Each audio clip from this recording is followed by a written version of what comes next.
لو أراد الله أن أتكلم هنا في الموسيقى على عمومها كان جاءت آية وقضي الأمر، لا تقربوا المعازف ولا تحتاج أنت لصالح عواد ولا لغيره، لكن لم يأتي هذا. وأنا لا أرى، قلت هذا فقهيا، لا أرى أن الموسيقى على إطلاقها حرام، يعني لابد أن يفرق في استخدامها، لا يقال أن الموسيقى على إطلاقها حرام، فيه نظر. أما ما يعرف بالموسيقى فإن غالب الظن أن ما يعرف بالموسيقى العسكرية أو الموسيقى التي يؤتى بها مؤثرات الصوتية في الفواصل كما في نشرات الأخبار أو فيما أشبه ذلك مما لا يخاطب فؤادا ولا يحرك شجنا ولا يثير غريزة، مثل ما يعرف بالسلام الملكي، بالسلام الجمهوري، بالسلام الأميري، فهذه كلها من الصعب في ظني إدراجها في المحرمات. أقول بوضوح لم يتبين لي حرمة ما يعرف بالموسيقى المختلفة عن هذا الغناء، بمعنى ما يعرف بالفواصل التي تؤتى أحيانا في نشرات الأخبار، الموسيقى العسكرية، ما يعرف بالسلام الملكي وأمثال ذلك، لا أجرؤ على القول بحرمة. الحمد لله استقام الناس على أن الموسيقى حرام، حتى الذين يستمعون للموسيقى يستمعون وهم يشعرون أنهم عصاة. ما يجوز أن آتي وأقول والله الموسيقى فيها تفصيل، ما لا يحرك الغرائز حلال. من أين لك؟ الأدلة كلها مطلقة، وكلام السلف مطلق، وكلام العلماء مطلق أن الموسيقى حرام. وبعدين إذا جاء الناس والله قالوا الشيخ يقول الموسيقى منها حلال، وهذه الموسيقى نحضرها، هذه من الحلال ما تحرك الغرائز.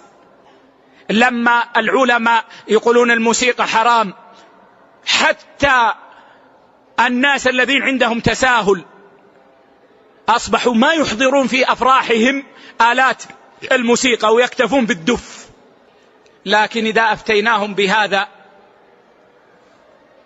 قالوا والله الشيخ ما شاء الله عالم، مع أن القول فاسد. أعني القول بأن الموسيقى منها حلال لا يجوز قوله لو كان حقا، وقد استقام حال الناس. وهكذا نحن لا نعني شخصا بعينه، لكن نريد المنهج. يا إخوة لابد أن يكون جهدنا كله في كيف نعلم الناس أن يستقيموا على دين الله كما جاء به رسول الله صلى الله عليه وسلم، لا أن ندخل عليهم الشبهات. الناس ما يحتاجون إلى هذا اليوم.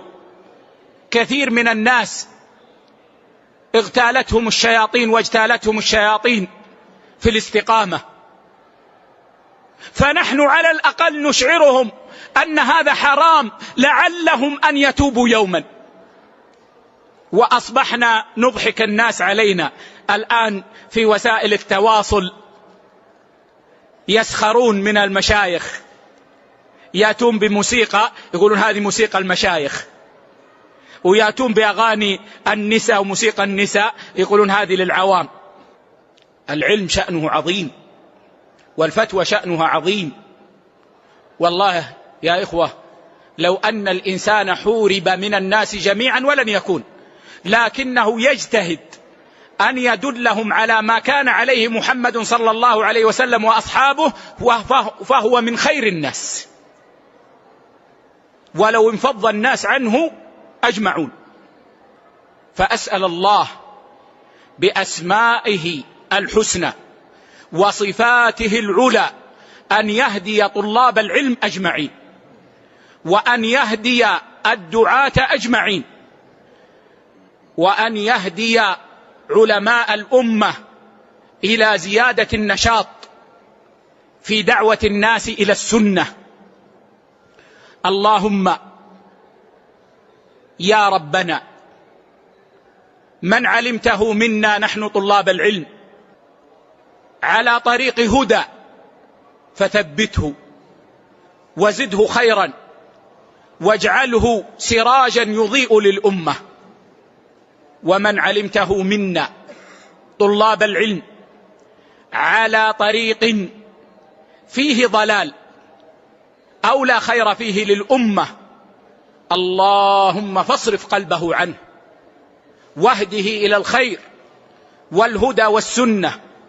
اللهم إنا نحب أن نرى طلاب العلم أجمعين على سنة النبي صلى الله عليه وسلم.